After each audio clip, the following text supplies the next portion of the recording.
అండి నాకు మొదట్లో జాబ్ వచ్చేటప్పుడైతే నేను చాలా దూరం స్కూల్లోనైతే వర్క్ చేసేదాన్ని. 2008 నుంచి 2014 వరకు అక్కడే చేశాను.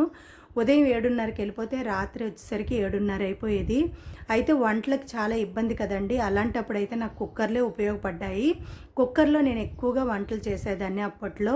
కూరలు ఏ కూరైనా కుక్కర్‌లోనే చేసేదాన్ని. వంకాయ, టమాటా, దొండకాయ, టమాటా అలానే శనగపప్పు, టమాటా ఇంకా చాలా కూరలండి. చిక్కుడుగాయ, టమాటా అని ఇలా ఎన్నో వెరైటీలన్నీ కుక్కర్‌లోనే చేసేదాన్ని. చాలా టేస్ట్‌గా ఉంటాయండి. ఇంకా గుడ్లు, టమాటా కూడా అలానే కుక్కర్‌లో చేసేదాన్ని. చాలా టేస్ట్‌గా ఉండేవండి. ఇప్పుడు కూడా టైం తక్కువగా ఉండేటప్పుడైతే నేను ఎక్కువగా కూరలైతే కుక్కర్‌లోనే చేస్తాను.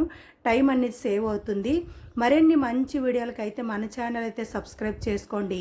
వీడియో నచ్చితే మాత్రం లైక్ చేయండి, షేర్ చేయండి, కామెంట్ చేయండి. మీలో కూడా ఎవరైనా కుక్కర్‌లో ఉండేవారుంటే కామెంట్ చేయండి. Bye bye.